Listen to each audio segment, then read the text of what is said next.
Supreme court के मुख्य न्यायाधीश एनवी रमन्ना ने पत्रकारों को लेकर एक ऐसी बात कह दी है जिससे कहीं ना कहीं पत्रकारों को अपने गिरेबान में झांकना होगा। उन्होंने ये बात इस वजह से कही है क्योंकि वो खुद भी एक पत्रकार रह चुके हैं और वो पत्रकार होने का धर्म जानते हैं कि पत्रकार के धर्म क्या होते हैं, उनके कर्तव्य क्या होते हैं। उन्होंने कहा कि पिछले कुछ सालों से खोजी पत्रकारिता खत्म होती जा रही है। पहले वो अखबारों में, मीडिया में कहीं ना कहीं एक आध खबरें खोजी पत्रकारिता के रूप में पढ़ लेते थे, देख लेते थे, जिससे कहीं ना कहीं लगता था कि समाज में वॉचडॉग यानी समाज का जो आईना होता है पत्रकार, वो जिंदा है। लेकिन आज वो खत्म होता जा रहा है। उन्होंने ये बात क्यों कही होगी, इसके पीछे वजह क्या हो सकती है, आज इसी विषय पर हमारे साथ बातचीत करने के मौजूद है कानून के जानकार है रविंद्र कुमार। आइए इनसे बातचीत करते जाने की कोशिश करते हैं कि एनवी रमन्ना ने जो बात कही है उस बात के मायने क्या है, मकसद क्या है। सर, एनवी रमन्ना साहब ने जो कहा, क्या कहेंगे सर? देखिए, उन्होंने एक तरह से आज का जो पत्रकार है उसकी नब्ज पर हाथ धरा और वो ऐसी जगह उन्होंने हाथ धरा है जहाँ से वो तिलमिला रहे हैं। और तिलमिलाना इसलिए जरूरी है क्योंकि जो पत्रकारिता है, जब हम अखबार पढ़ते हैं तो उसमें दो चीज़ें होती हैं। एक तो होती है उसमें विज्ञापन और दूसरी होती है वो सामग्री जो आपको वो जानकारी देती है जो स्वस्थ समाज के लिए जरूरी होती है। लेकिन पिछले कुछ सालों से पीआर एजेंसी का जो एक तरह से तौर तरीका है वो पत्रकारिता में आ गया है। प्रेस रिलीज छपती हैं और अक्सर ये देखते हैं कि पत्रकार जो है जो भी ईमेल पे या किसी साइट पर उपलब्ध होता है उसको कॉपी एंड पेस्ट करके चिपका देते हैं और अगर कहीं कोई गलती होती है तो वो गलती सारे अखबारों में आपको एक साथ मिलेगी। तो इस तरह देख सकते हैं कि जिस तरह वाटरगेट कांड था तो वो अमेरिका में पत्रकारों ने ही, 2 पत्रकारों ने उसको उजागर किया और उसका नतीजा ये निकला कि उस समय के जो विश्व के सबसे ताकतवर आदमी थे निक्सन, उन्हें त्यागपत्र देना पड़ा। इसी तरह हिंदुस्तान में आप देखें तो बोफोर्स कांड हुआ या बहुत सारे जितने भी कांड हैं वो जो है पत्रकारों की वजह से ही जागर नज़र में आए। और अभी जो पेगासस का मामला है वो भी पत्रकारों का एक समूह है, एम्नेस्टी इंटरनेशनल और जर्नलिज्म विदाउट बैरियर्स, उन्होंने जो है विदाउट बाउंड्री उन्होंने जो जांच की उसकी वजह से पूरी दुनिया में हंगामा है। और इस हंगामे को लेकर आप समझ सकते हैं कि पत्रकार जब खोज करता है तो सरकार हिल जाती है। ली मॉन्ड जो सबसे बड़ा अखबार है फ्रांस का, उसका पहला ध्येय वाक्य है कि सरकार का काम है तथ्यों को छुपाना और पत्रकार का काम है उन तथ्यों को सामने लाना।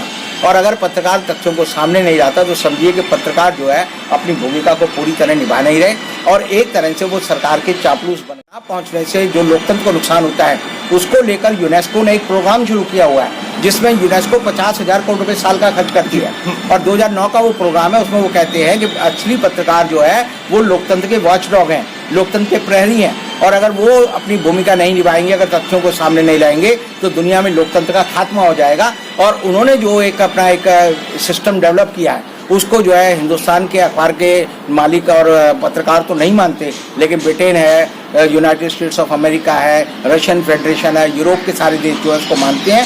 और उसी की वजह से अरब स्प्रिंग हुआ, अरब में जो खबरों का जो चलन था वो वहाँ खबरें नहीं आती थी। तो यूनेस्को के प्रयास की वजह से अरब स्प्रिंग आया जिसमें अरब के कई देशों में एक तरह से तख्ता पलट हुआ और वहाँ पर जो है लोकतंत्र की स्थापना हुई।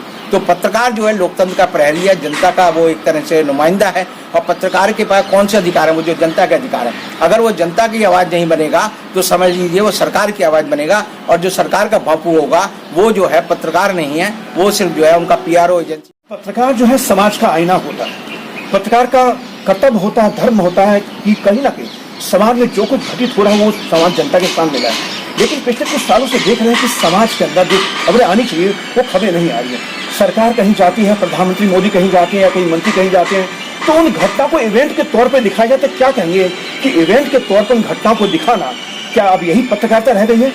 देखिए, पत्रकार का काम है नई खबर की खोज करना, खबर की तह तक पहुँचना, उसे सामने उजागर करना। जैसे फार्मास्यूटिकल कंपनी में कोई घोटाला हो रहा है तो उसकी खोजबीन करने में पत्रकार कई साल लगा देते हैं और जब वो पूरे सारे मिलकर जो उसे लाते हैं तो एक तरह से विस्फोट हो जाता है, सरकारें बदल जाती हैं। तो खबरों का पर्दाफाश करना पत्रकार का पहला काम है क्योंकि जो सरकारी मीडिया है, सरकारी एजेंसियां हैं, उनका काम है, जैसे पीआईबी है उसका काम है सरकार का प्रचार करना। सब वो अपनी सरकार की खबरें देती है लेकिन जनता की खबरें जनता तक पहुंचाने का काम है वो पत्रकारों का है। और अगर पत्रकार वो जनता की खबरें जनता तक नहीं पहुंचाता तो इसका मतलब समझ लीजिए कि वो पत्रकारिता नहीं कर रहे बल्कि वो प्रचार विभाग के संबंधित जो है अधिकारी हो गए हैं और एक तरह से वो सरकारी नौकरी कर रहे हैं। लेकिन खबरें नहीं आएंगी और इवेंट के तौर पर सरकार के कामों को दिखाया जाएगा तो क्या ये हमारे लोकतंत्र के लिए क्या सही है? नहीं, ये लोकतंत्र को हानि पहुंचाता है। मैंने आपको अभी कहा, जैसे यूनेस्को कहता है कि खोजी पत्रकारिता का काम है, वो वॉचडॉग है लोकतंत्र का, लोकतंत्र के प्रहरी है। अगर वो वॉचडॉग नहीं है तो एक तरह से वो हेडमास्टर वॉइस वाले कुत्ते बन जाते हैं, जो कि जो मालिक कहता है उसकी तर्ज पर जो है भौंकते हैं, लेकिन उन लोगों पे भौंकते हैं जो कि सरकार को उजागर कर रहे हैं। जो पहले देश सेवा हुआ करती, लेकिन समय के साथ साथ वो बदल चुका है। अब पत्रकार को पत्रकार नहीं रहा जो पत्रकार पहले हुआ करता था। अब जिस तरीके से पत्रकारिता को लेकर समाज के अंदर भी लोगों की एक धारणा बनी हुई थी, लोगों का एक विश्वास था, क्या कहेंगे कि विश्वास लोगों का टूटता जा रहा है पत्रकारिता को लेकर? आजकल तो अगर आप किसी को कहें कि मैं पत्रकार हूँ तो लोगों से पूछते हैं तुम किस पार्टी के पत्रकार हो जी। यानी पत्रकार का वो समझते हैं पत्रकार है, दूसरा पत्रकारों के बारे में समझते हैं ब्लैकमेलर है। ये पत्रकार की जो एक छवि थी, पहले आदमी कुर्ता पजामा पहनकर कलम और अपनी डायरी लेकर निकलता था तो लोग पत्रकार की इज्जत करते थे। आज के दिन पत्रकार की इज्जत नहीं की जाती, पत्रकार को समझा जाता है सरकार का खबरी है, सरकार को ये जासूस है, सरकार का प्रचार करता है और ये जो है हमें कोई मदद नहीं दे सकता। और इसी लोगों के मन में धारणा बनती जा रही है कि पत्रकार का मतलब है वो बिकाऊ होते हैं। चलिए सर, आपका बहुत बहुत धन्यवाद। ये थे कानून के जानकार रविंद्र कुमार, जो हमारे साथ बातचीत करके साल 2014 के बाद से पत्रकारिता का आयाम बदल चुके हैं।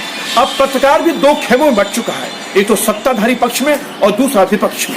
अब जो सत्ताधारी पक्ष का उसे कहा जाता है गोदी मीडिया, और जो विपक्ष का उसे कहा जाता है ये कांग्रेस का पत्रकार है। तो कहे ना कि पत्रकारिता को लेकर जो लोगों में एक धारणा बनी हुई थी, क्योंकि पत्रकार जो समाज का आईना होता है, उन तमाम खबरों को हम जनता के सामने लाते हैं, उन तमाम खबरों को जनता को दिखाते हैं।